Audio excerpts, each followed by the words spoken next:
Shalom, salam berkat dari kami untuk pendengar sekalian. Saat ini pendengar akan diberkati dengan program Hari Ini Harinya Tuhan bagian yang ke-8.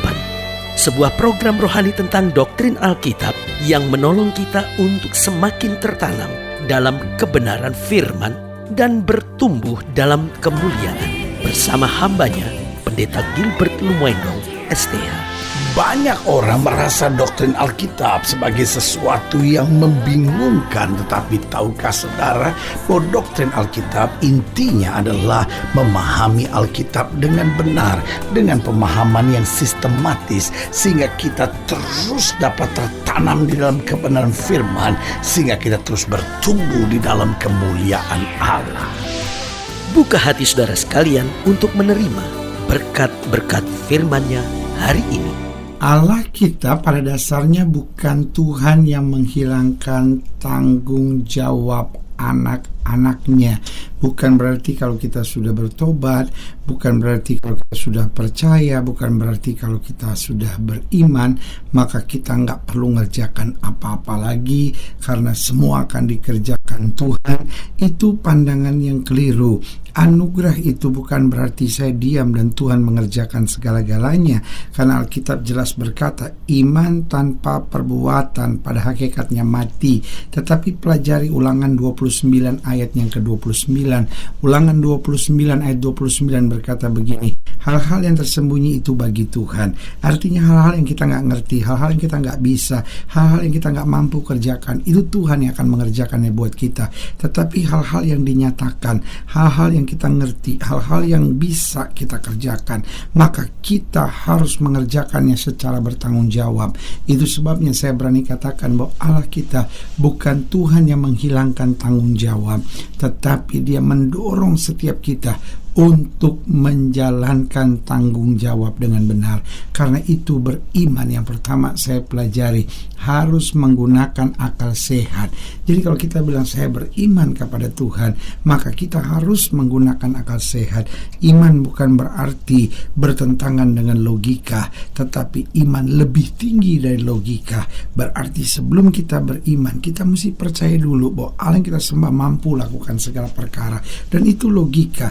Kalau Dia Tuhan, gak mungkin Dia berdusta. Itu logikanya sederhana sekali. Ada banyak orang yang berkata, oh saya logika, kalau saya belum lihat saya gak percaya. Oh itu bukan logika, itu justru bimbang, saudara-saudara. Logikanya kalau saya sudah datang kepada Tuhan, Tuhan akan menyelesaikan segala sesuatunya. Sama saja logikanya adalah kalau saya sudah datang dan bawa segala urusan saya ke Kapolri, ya kan, Kapolri akan menyelesaikan semuanya karena Kapolri adalah bapak saya misalnya, kalau saya anaknya Kapolri.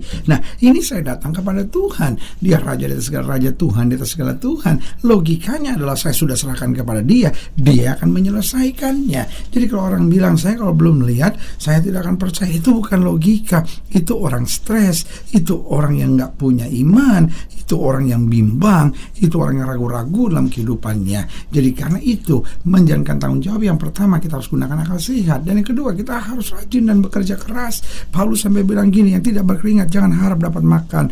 Alkitab berkata, hai pemalas belajar dari semut. Alkitab berkata, tangan orang rajin memegang kekuasaan, tetapi kemalasan mengakibatkan kerja paksa. Jadi jelas Tuhan memerintahkan dan mendorong kita untuk menjadi anak-anak Tuhan yang bertanggung jawab. Gunakan akal sehat, rajin dan bekerja keras. Lalu yang ketiga, hati-hati dalam hidup dan jangan ceroboh.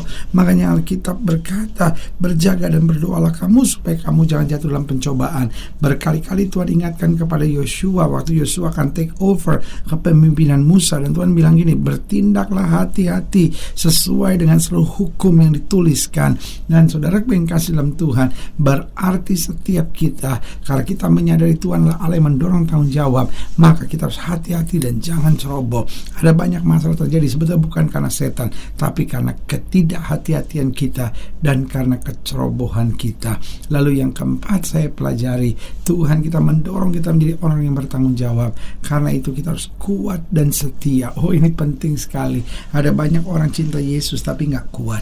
Ada banyak orang cinta Yesus tapi gak setia. Ada banyak orang berkata Yesus segala-galanya buat saya, tetapi tidak bertahan sampai kesudahannya. Karena itu sebagai hamba Allah saya mau ingatkan, justru karena Tuhan adalah Allah yang tidak menghilangkan tanggung jawab, Dia justru mendidik kita untuk menjadi orang-orang yang bertanggung jawab. Maka yang pertama, gunakan akal sehat. Yang kedua, rajin dan bekerja keras. Yang ketiga, hati-hati dan jangan ceroboh. Yang keempat, kuat dan setia dalam segala keadaan. Dan yang kelima, yang terakhir, senantiasa memiliki hati yang baik dan tulus. Ini penting sekali. Itu sebabnya kita berkata, supaya orang melihat perbuatanmu yang baik dan memuliakan Bapa di sorga. Saudaraku yang kasih dalam Tuhan, ada banyak orang cinta Yesus tapi dibenci orang. Kenapa? Karakternya jelek, orangnya gak tulus. Tapi waktu kita hidup dalam hati yang baik, kita bersikap dengan ketulusan, maka saudaraku yang kasih dalam Tuhan, anugerah Tuhan akan kita lihat dalam keseharian hidup kita. Haleluya. Selamat datang dalam program kita hari ini, harinya Tuhan, sebuah program rohani yang kembali mengingatkan kepada kita betapa pentingnya kita menjadikan firman Tuhan sebagai dasar keseharian hidup kita. Karena selama kita jadikan firman Tuhan sebagai dasar keseharian hidup kita, langkah-langkah ke depan kita penuh dengan kepastian, kemenangan, berkat, mujizat, dan perkara-perkara besar. Haleluya. Dan dalam program ada perintah Tuhan buat setiap kita, tabahkan hatimu. Nah, ini yang saya bilang, ada tanggung jawab. Betul Tuhan siap kerjakan mujizat, betul Tuhan siap curahkan berkat, betul Tuhan siap lakukan perkara-perkara besar, tapi ada bagian tanggung jawab kita. Tabahkan hati kita, kuatkan hati kita, jangan goyah, karena Tuhan pembela kita. Haleluya.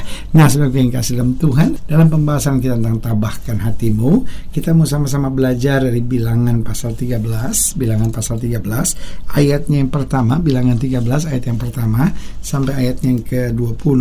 Bilangan 13 ayat 1 sampai 20, demikian firman Tuhan di bawah judul perikop ke-12 pengintai. Bilangan 13 ayat 1 sampai 20. Tuhan berfirman kepada Musa, suruhlah beberapa orang mengintai tanah Kanaan yang akan kuberikan kepada orang Israel. Dari setiap suku nenek moyang mereka haruslah kau suruh seseorang, semuanya pemimpin-pemimpin di antara mereka. Lalu Musa menyuruh mereka dari padang gurun Paran sesuai dengan titah Tuhan. Semua orang itu adalah kepala-kepala di antara orang Israel. Dan inilah nama-nama mereka: dari suku Ruben, Syamua bin Sakur; dari suku Simeon, Safat bin Hori; dari suku Yehuda, Kaleb bin Yefune; dari suku Ishar, Yigal bin Yusuf; dari suku Efraim, Hosea bin Nun; dari suku Benyamin, Palti bin Rafu; dari suku Zebulon, Gadiel bin Zodi; dari suku Yusuf, yakni dari suku Manasye, Gadi bin Susi; dari suku Dan, Amiel bin Gemali; dari suku Asyer, Setur bin Mikael; dari suku Naftali, Nakhbi bin Wofsi; dari suku Gad, Gewel bin Mahi. Itulah nama-nama orang yang disuruh Musa untuk mengintai negeri itu. Dan Musa menamai Hosea bin Nun itu Yoshua. Ayat 17. Maka Musa menyuruh mereka untuk mengintai tanah Kanaan. Katanya kepada mereka, pergilah dari sini ke tanah Negeb dan naiklah ke pegunungan dan amatilah bagaimana keadaan negeri itu. Apakah bangsa yang mendiaminya kuat atau lemah? Apakah mereka sedikit atau banyak? Dan bagaimanakah negeri yang didiaminya? Apakah baik atau buruk? Bagaimana kota-kota yang didiaminya? Apakah mereka diam di tempat-tempat yang terbuka atau di tempat-tempat yang berkubu? Dan bagaimana tanah itu? Apakah gemuk atau kurus? Apakah ada di sana pohon-pohonan atau tidak? Tabahkanlah hatimu dan bawalah sedikit dari hasil negeri itu. Waktu itu ialah musim hulu hasil anggur. Nah, saudaraku yang kasih dalam Tuhan, jadi saudara pelajari, Musa disertai oleh Tuhan, Musa dipimpin oleh Tuhan. Bahkan Musa sendiri yang mendapat perintah Tuhan langsung untuk memimpin bangsa Israel masuk ke tanah perjanjian. Tapi sebelum Musa masuk membawa bangsa umat Allah ini, maka yang Tuhan suruh Musa sesuatu yang sangat logik sekali, bahwa Musa harus mengirim 12 pengintai untuk mengintai, untuk melihat bagaimana musuhnya banyak atau sedikit, hasilnya baik atau tidak. Lihat saudara yang kasih dalam Tuhan, prinsip apa di sini? Tanggung jawab. Prinsip apa? Akal sehat. Karena dalam menjalankan tanggung jawab, Tuhan mau setiap kita tabah. Nah, seringkali ada banyak orang terlalu cepat menyerah. Aduh, Tuhan gak kuat deh Tuhan. Tuhan, saya gak kuat. Udah Tuhan aja yang bertindak. Lu gak bisa. Kita harus tabah. Karena yang pertama saya pelajari, orang tabah tidak fokus pada masalah, namun pada kasih dan kuasa Tuhan. Yang membuat kita tidak tabah. Kenapa? Karena fokus kita pada masalah. Orang bisa tabah karena tidak fokus pada masalah, namun pada kasih, karunia, serta setia Tuhan dalam hidupnya. Yang kedua saya pelajari, orang tabah siap berubah sesuai dengan aturan Tuhan. Jadi orang tabah tidak akan mengeraskan hati. Orang tabah tidak akan kepala batu. Orang tabah berani menghadapi segala perkara. Tetapi ketika dia tahu itu tidak Tuhan kehendaki, dia siap berubah.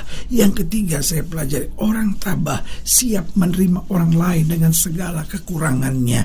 Lihat bagaimana ketika para pengintai itu memberikan laporan yang negatif, tetapi Kaleb dan Yosua mulai memberikan kekuatan. Dia bukan menjelek-jelekan yang lain, dia memberikan semangat dan kekuatan. Jadi ingat, orang tabah tidak fokus pada masalah, namun pada kasih dan kuasa Tuhan. Yang kedua, orang tabah siap berubah sesuai dengan aturan Tuhan. Yang ketiga, orang tabah siap menerima orang lain dengan segala keberadaan dan kekurangannya. Baru yang keempat saya pelajari, orang tabah siap untuk selalu sabar hingga seluruh janji Tuhan tergenapi. Oh, orang-orang yang tidak tabah cepat sekali kecewa dan putus asa. Tapi orang-orang tabah sabar sampai seluruh janji Tuhan digenapi. Haleluya.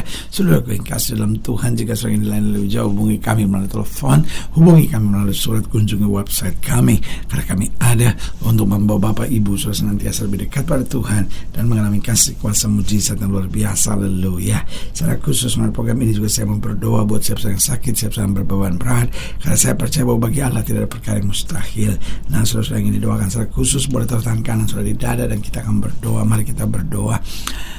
Bapa, dalam nama Yesus, hamba doa buat yang sakit, hamba doa buat yang berbeban berat, hamba doa untuk setiap mereka yang sedang menghadapi masa-masa yang sukar, karena hamba percaya bahwa bagi Allah tidak ada perkara yang mustahil. Bapa, hamba berdoa di dalam nama Yesus, Tuhan jamah yang sakit Tuhan sembuhkan, yang lemah Tuhan kuatkan, yang susah Tuhan hiburkan, yang jatuh Tuhan angkat, sehingga hari-hari penuh kemenangan boleh berlaku. Bahkan mereka yang hatinya sedang goyah, yang imannya sedang rapuh, Tuhan kuatkan kami, sehingga kami bertindak dan menyadari ini tanggung jawab kami yang harus kami pikul dengan pertolongan Roh Kudus. Di dalam nama Yesus kami berdoa. Haleluya. Amin. Saudara gue yang kasih dalam Tuhan, kita sudah berdoa. Ingat, Allah tidak pernah lalai menepati janjinya. Inilah saatnya buat kita untuk bangkit bersemangat, bersuka cita dalam menghadapi segala perkara, karena kita tahu Yesus hidup, Yesus berkuasa dan selalu menyediakan yang terbaik buat anak-anaknya. Doa saya menyertai saudara. Sampai berjumpa pada program berikut, dan jangan lupa jadikan hari ini harinya Tuhan. Haleluya.